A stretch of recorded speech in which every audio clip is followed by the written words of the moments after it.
Yeah, I mean, we're already here. We've been here since 2006 when YouTube was made. Anybody can just get in the camera, flip cameras, no standards, anything like that. I mean, there are films on Netflix that were shot on phones and shot on, inexpensive equipment. So,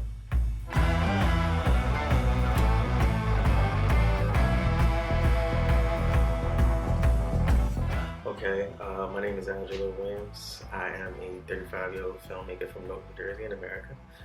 Um, I got my start pretty much. I was acting when I was younger.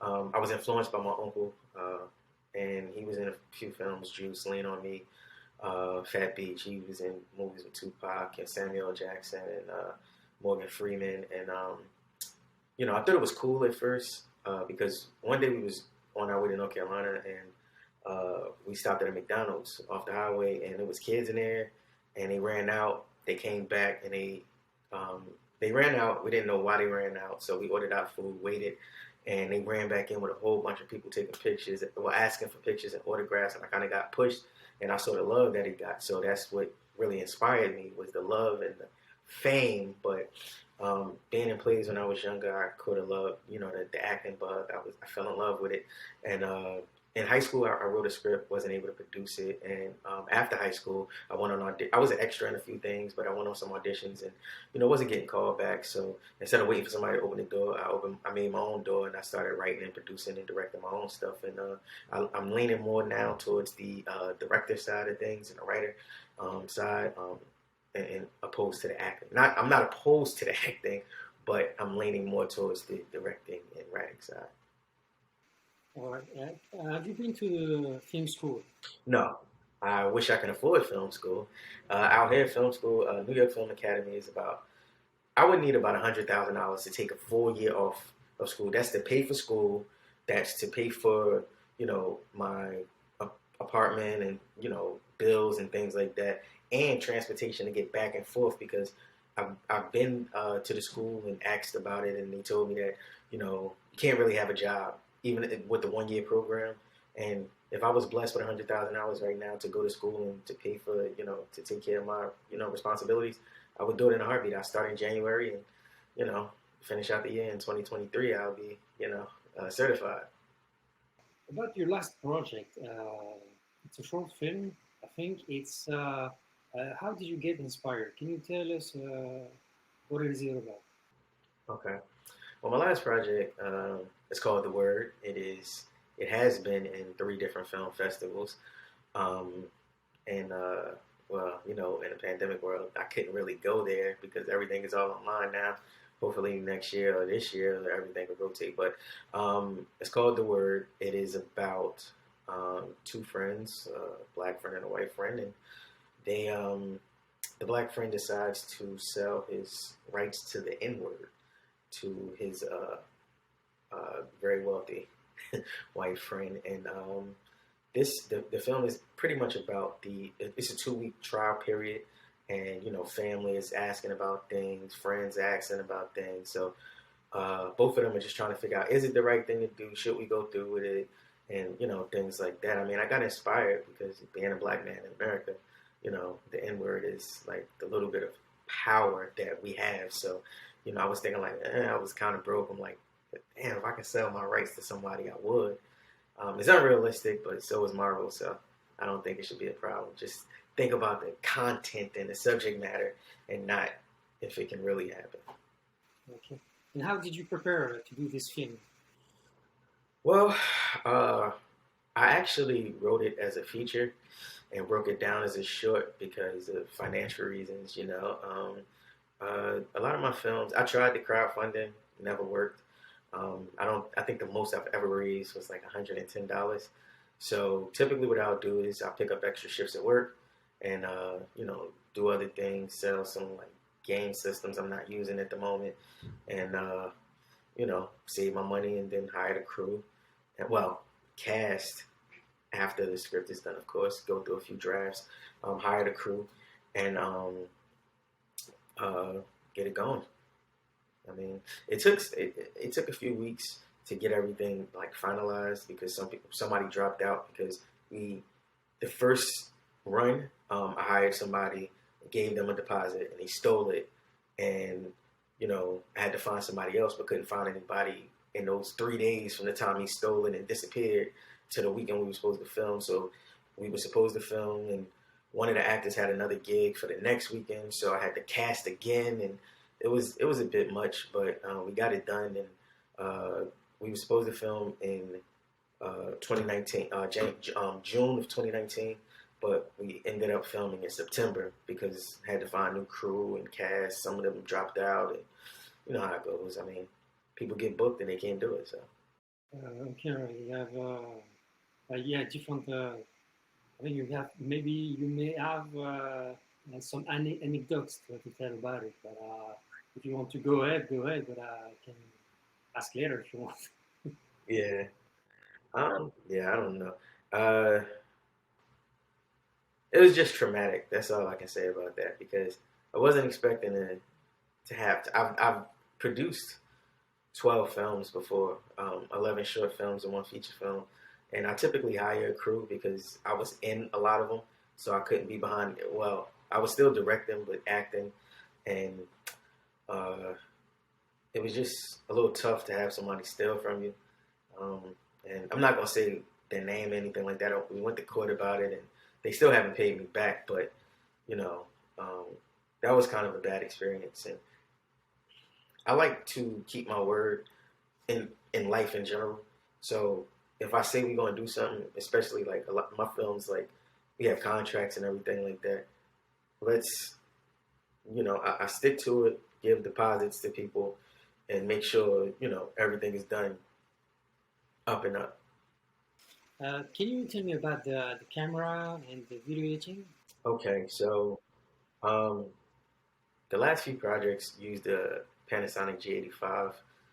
Um, the DP is really specializes in those films. And shout out to DPs because me being a director, I can say what kind of shots I want, or I can say I have a lot of input. But the DPs are very important because they know the correct lenses for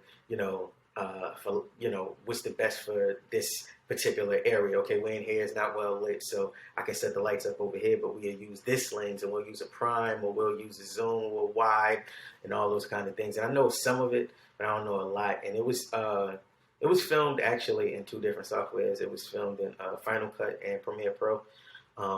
Because they needed to do two different things and one program couldn't do it. And I typically edit some stuff, like some light things or stitch together some sequences, but I don't really do heavy edits like in color correction and stuff like that. I'm not gonna lie, that's not my forte. I'm learning it. I just bought Final Cut and I'm trying to figure it out. I have a subscription to Premiere Pro and I'm just trying to figure those out because I think it'll be a good asset to have and a good skill to have to be able to edit and color correct. I mean, I've done some videography for sporting events, and I use some.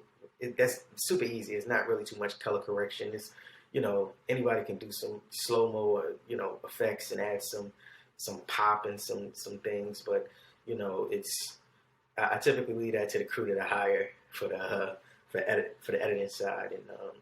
Right now, I'm actually on a Panasonic G85, but the GH5 is a lot better than this camera. I can relate to that about the camera. I used to try the GH4 Panasonic as well, and even the smartphones, it's kind of not breathtaking, but it's kind of it's good. Yeah. You can shoot something with a smartphone. So. I was thinking about you say that. I was thinking I have the 12 Pro Max, and I was thinking about buying one of those lenses and wide angle lenses and stuff like that, and maybe shooting some experimental stuff with it just to see. I mean, it's a $1,200 phone, so I'm pretty. It's not like this camera or any of the super expensive cameras, but I think it should get some good some good visuals. Yeah, of course, because just had a lens adaptable to the iPhone, and it should be okay because you can. I saw some videos on YouTube. They really they shot some scenes and they give you some tips on how you shoot this at this particular angle, or you try to be, I don't know, use the natural light or stuff like Yeah, this. So you're trying to adapt yourself on the set and be creative. I think. yeah, I'm gonna try that. I'm definitely gonna try it. I just gotta find the right site to buy I'm gonna do some research on the lenses because they have so many. But I'm gonna do some research, see what's compatible with my phone, and try to film something. I mean, it can't hurt. And I also have a gimbal for the stabilizer for the iPhone, so I can see what that's about. I haven't used it since I bought it, but I'm gonna try it this summer. Yeah, it's a good idea. Um, tell me about your best experience, on set or off set. Best experience on set. Um, I'm a film fan and a fan of acting. So not my last film, but two before that was called Hand to Hand. That's a film about a gun that starts off with one person, goes to another person, goes to another person, and in a roundabout way goes back to the first person who had it.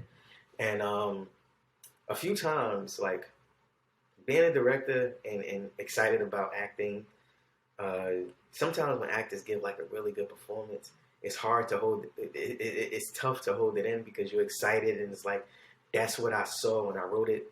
And it was one time. It was like the last scene we were shooting, and the actor just couldn't get it. Like he was just like being so slow, and he wasn't like putting his effort into it. And I had to act it out and show him like this is how I want you to say it. And I did it, and he was like, I got it, I got it, I got it. He was like, just give me like 15 seconds. Took 15 seconds. He's like, I'm ready. We press record, and it was like he just turned it right on, and he was going. He did it in one take. We did multiple, but that one take he did was just like perfect, and I just felt chills, and I hugged him afterwards. This was pre-COVID, so you can hug people.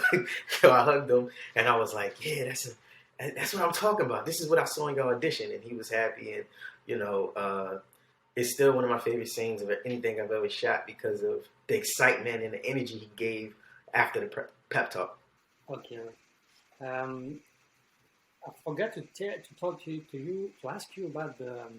You talked about Yeah. lighting, and can you tell me about the sound and music? A little bit about the. Um, Typically, uh, it's pretty simple. I'll a lot of times I go on YouTube and after I write, I'll try to because I see it in my head, like the films, like as I'm writing it or before I'm writing it or whatever. I see it in my head. I go to YouTube and it's hard to explain, but it's like I'll just like say like sad hip hop, and then if something will come up around the range of what I'm looking for, that's just an example. There's other things I'll just type in, and believe it or not, YouTube has like a really big library of music that you can use. And if I can't use that, it'll be something similar, or sometimes the editor can compose it. As far as sound, I hire a sound guy, and that's another thing. Like two important key roles on set, in my opinion, and I'm pretty sure a lot of people will agree, is the DP and the sound person. Because people are like, well, I can hold the microphone. That's not it. Like the sound person does so much. I don't even know if I'll ever be able to touch sound because some of these sound people, we can have the exact same equipment but get different results because they have a certain ear. Like I have an eye for certain details. They have a certain ear to hear. Okay, wait, this is it's cracking. Let me turn this down. Let me turn the gain up. Let me turn. They can do all those things, and that's something that I can be decent with if I practice. But I always hire a sound person.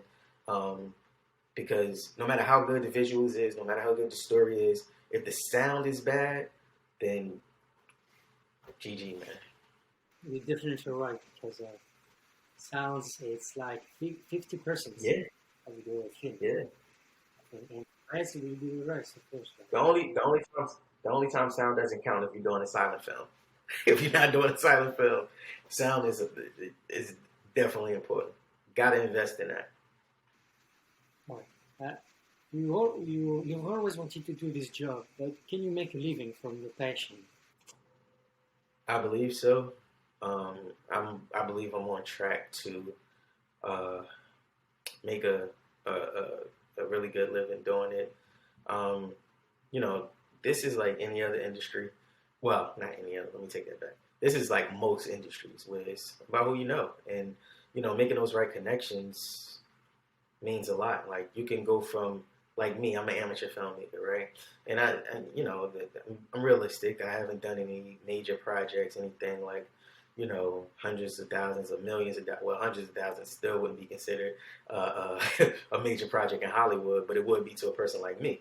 But I haven't done anything like millions of dollars. I mean, I worked as a production assistant um, on sets of like $1 million projects, but uh, not on my own. But I feel like it's coming. I'm speaking to the right people about some scripts that I've been writing, and people are, talking to me about putting together packages so they can be produced. And I'm crossing my fingers and hoping that that works out and I can make a living, because I'm telling you, man, having this passion, when I'm on set, I can work 12 hours, 15 hours, it don't matter, 20 hours, and I feel energized. But working a job, once 8 hours is over, I'm ready to go. Man, I don't want to be here no more. I'm ready to get out of here. But when it comes to film, like, look, we need you to stay, or this got to happen and stuff like that. I'm just ready to be in that director's chair and be able to say, okay, well, let's do this like that. That's why I feel like I was made to be, and I'm very close.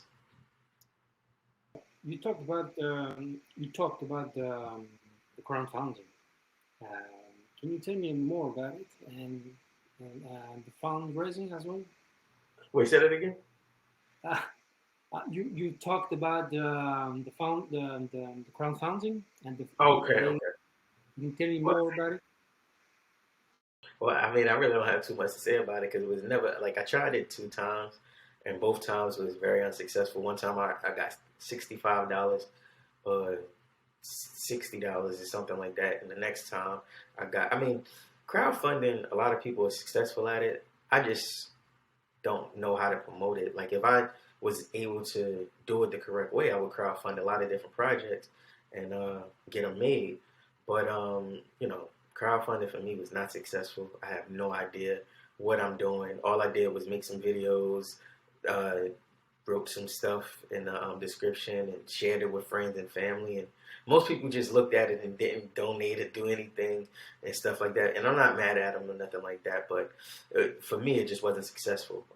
If it was a way to do it for me to be successful at it, then I would do it. But and these times, I don't know how much people are going to donate. They probably need everything they got. All right. You've been to 3 film festivals, right? Well, no, my last project was in 3 film festivals. One was in person. That's the North International Film Festival. Um, I can't think of the other two because it was all digital, so I wasn't. They just told me I was accepted and they sent me the laurels, but they didn't. I think the date is in September, when everything is for both of them are in September.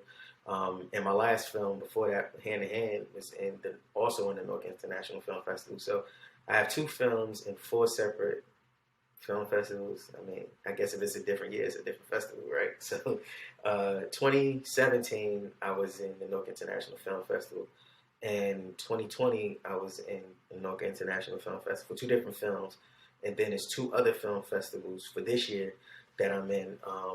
I wish I can say, but it's on my computer and we're using this to to do this. So, but um, being at the film festival, the North International Film Festival, just feel like a star. Like even though it's only one day, you get a you get a different badge from anybody else as a filmmaker and cast. You get different color badges because they have different tiers, VIPs and stuff like that. You're above the VIP because I can go anywhere. I don't got to pay for anything. Like I can go to any of the cast members that came. I mean, it's a limited amount. Everybody. Some people couldn't come, but for the people who could come, we could just go to a different, because how the North International Film Festival was, it's different locations. I'm pretty sure it's like that everywhere, but it was where our screens was our film was screened, and then there was other locations to where other ones was. So we saw ours, and then after that, we saw other films. Then the next day, we saw other films. Went to the award ceremony, even though we weren't nominated, but we got a good response. It was people in other who were in other uh, build other locations, and he told us that I got word back that they heard about the film, and some was asking for the link and stuff like that, which isn't a problem. I mean, well now Hand to Hand is up on YouTube. You can just look it up, Hand to Hand, Handsome Dad Films. Go subscribe on YouTube, and yeah, you can see it. I mean, that was my most successful film. I mean, it got like around like close to 6,000 views, which is nothing on YouTube, but you know, that's what we got. That's what we at. But the film festivals, man, I'm telling you, to roll out the red carpet for you. And it wasn't like we wasn't even on a bigger, because the Newark International Film Festival, they have like a place that's like the premier place. It was actually at a movie theater. So they rented out the whole movie theater. They had a few screens in there, and that's where like a lot of the features were, or the people who had bigger names and stuff like that. I was at the Newark Museum, and but it was still like, you know, I felt good because I got the most questions when I was there after all the films aired. I got the most questions. I got a standing, not a standing ovation, but like people clapped a little longer for mine, and it just felt good, man. I liked how it felt. Can't wait to go back. Yeah, yeah. After the when we will be able to travel Oh my again God, I hope so. anywhere. So, can you tell me about about the cinema? Like the cinema, because with the technology nowadays, anyone can buy a camera. Anyone can buy a video editing. Mhm, They can start making a film. mhm. Do you think it's the future of cinema? Yeah, I mean, we're already here. We've been here since 2006 when YouTube was made. You know, anybody can just get any camera, flip cameras, no standards, anything like that. I mean, there are films on Netflix that were shot on phones and shot on, inexpensive equipment. So I think it's just about, what is it like?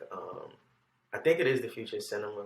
Uh, well, yeah, I mean, it can be because it's a group of people can just make something and it just catch fire, and a lot of people watch it. And Netflix or one of these other streaming services want to buy it and show it on there. They don't have a $300,000 camera. They might not even have $1,000 camera. It can, like I said, it can be shot all on the iPhone, but people just liked it so much that it just got a big buzz and everybody want to watch it. That's a film called Snow on the Bluff that doesn't have like multi millions of dollars, but it's been on Netflix for a very long time. It's a lot of films on Netflix that and other streaming services that don't have super big budgets, and you know, it's probably somebody as we speak right now filming on their iPhone or Android or Samsung or whatever, and they're gonna make something that, you know, it looks good, sounds good, good story, and connects with people to make them want to watch it, talk about it, get these people talking about it. These people talking about it is going to land on the executive's desk, and they're gonna say, how much do they want to put it on our service so everybody can see it?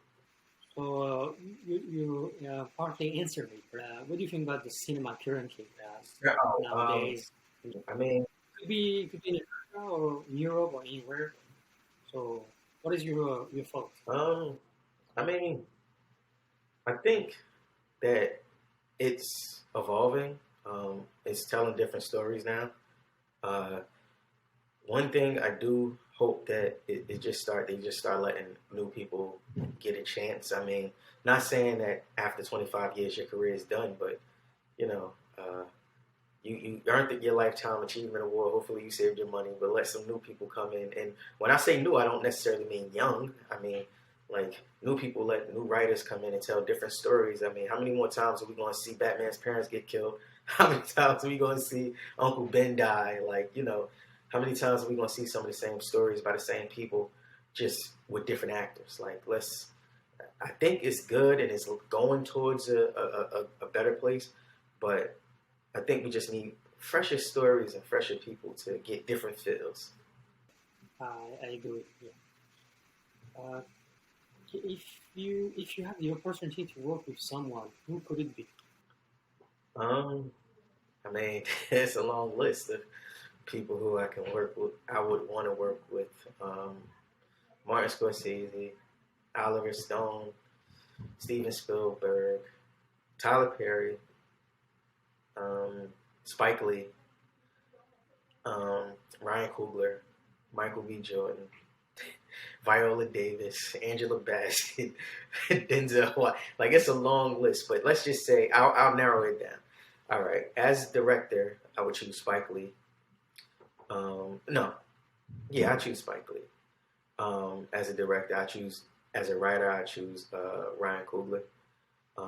As a as the leads, I choose Will Smith and Angela Bassett. I haven't seen them in a movie together. So those are the two, four people that I say that's yeah, that's four people. Four people that I like to work with if I had, my options. And I'll be producing, of course.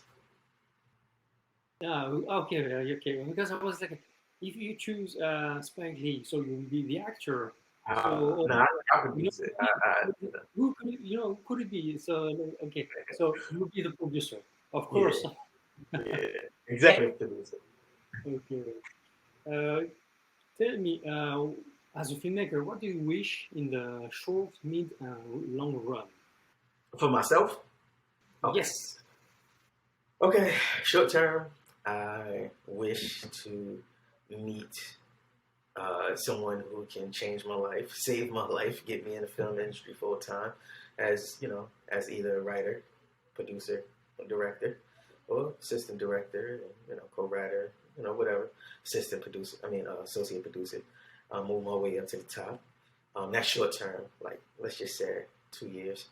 In 5 years, I hope to be in talks, Oscar talks, Emmy talks, having directed some powerful things. You know, excuse me, having been like just one of the hottest directors out, one of the, I wouldn't be in 5 years. I'll be 40, so I wouldn't be one of the youngest, but I'll be one of the newest, freshest faces out there, and I want to be established. It's in the 5 year mark, established, and pretty much, being consistent and giving opportunities to people because that's one of my dreams is to help. That's the end goal to be established to the point where it's like, all right, I've done enough and I can just, produce some things or consult on some things and give people who don't have the chance to go to film school opportunities to either go to film school, give them equipment, have some really strong projects that I've worked on and am working on because that's something I want to get in this industry and do it until I can't anymore. And when I say can't, I mean I'm dead. Like I physically can't. I just want to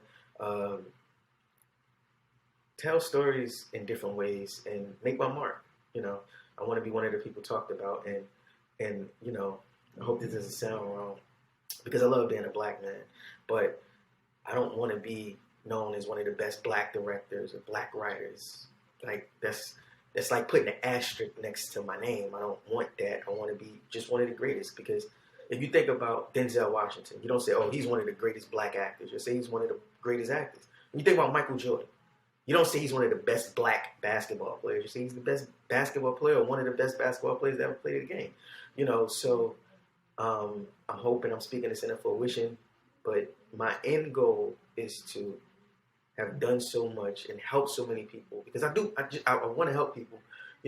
I'm not one of those people that's like, well, I had to struggle, so you have to struggle too. That's not. I don't think that's cool and it's not okay. If I can offer you help, then I will. Especially if I see you're not trying to stab me in the back with it, and I'm not gonna hold it over your head forever. You don't.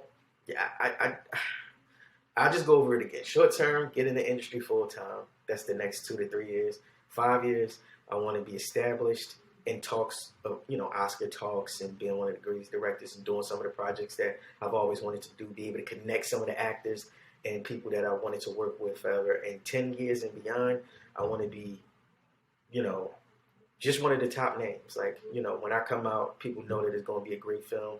They know that, it's going to be great work and we're going to do good business and able to help people establish their brands and, to make my daughter proud. That's one of the things I want to do. When I'm older, just want to make her proud and say, that's my dad. Yeah. So, do you have some tips for newcomers or from who just start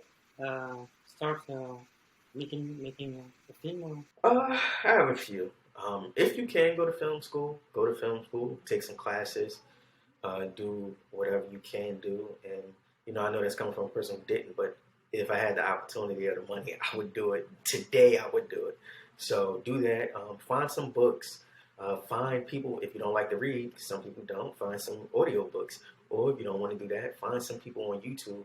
There are a lot of people on YouTube that show you the basics of, from low budget stuff to getting like cameras. And because you got to, I mean, if you think about it, a low budget camera can be $1,000 to some people, but you can find those on eBay for like $500, $300. Depending on condition, if it comes with a lens and all those kind of things. Just do research on what side you want to be on.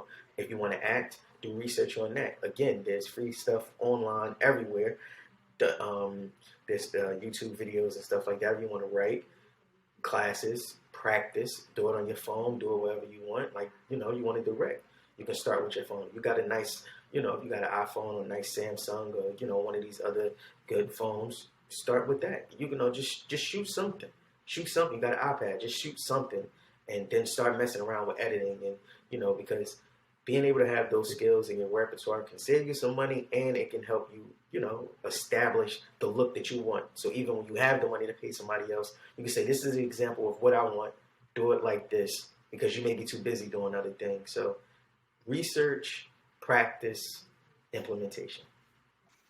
And which movie, the last question, which movie and or series is grabbing attention these days or is here? Movie. Well, I'm probably in a minority. Well, I gotta be in a majority because they make a lot of money. I'm a huge Fast and Furious fan. Just saw Fast 9. I liked it. I wish The Rock was back in it, but Fast and Furious, Fast 9, in current films, and the new Conjuring movie. I like that too. As far as TV show goes, I'm not gonna sit up and say, "Well, I don't watch TV." I don't watch a lot of it. I really watch the same things, but one of my favorite shows that's in a spinoff series right now is Power. It's Power Book 2 and then Raising Kanan. So it's produced by 50 Cent, somebody else who I would love to work with. So that's where I am right now. Like I watch a lot of Power reruns and some of the new stuff when it's on. It's only 10 episodes, which I hate. I wish they had like a 20 or 15, a longer series. But so yeah, that's where I'm at right now. I'm not really excited about anything that's coming out. I don't think. I don't even know what's coming out soon, but I definitely. What do you think about the next DC Comics movie? It's called the Suicide Squad, maybe, I don't know. Or the next one. Black Widow is coming out. What is it out? Which one? Which one you said? Black Widow. Oh, it's out. It's out now. Yeah. I think it's on. I mean, not HBO. No, on theaters last week. Yeah, so that's it is something coming out, but I can't think of it right now. Or maybe this weekend. I don't know. There's something coming out. Yeah. Damn, I wish I don't know. So, yeah, maybe this next month will be the Suicide Squad. Oh yeah, I want to see that. Yeah, I want to see that. That's the Guardians of the Galaxy. That's yeah. Give me one second. No, because I gotta see. Because I know it's something coming out right now. It's gonna bother me if I don't see it. Damn, I can't. Okay, what is coming soon? Oh, that LeBron bus. That comes out this week. Yeah, I want to see that. That's coming out next. So I'm gonna take my daughter to see that. Yeah, next week. Yeah. So a lot of a bunch of coming out until I don't know what is. There's so many movies. Yeah. Because they were all put on hold. Yeah, everything was pushed. And now it's out. It's gonna be a rush to the movies. Yeah.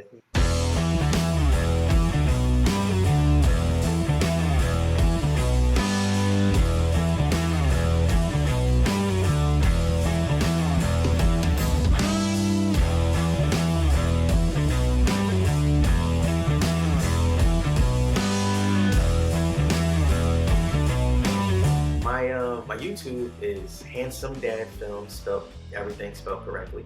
It's all one word. YouTube.com/Handsome Dad Films. You can see my films. You can see my other videography up there. My Instagram is ALJALILW. Is Al-jalil W. Or you can search Handsome Dad. You just look up, if you Google Handsome Dad Films, I'll come up and see all my stuff.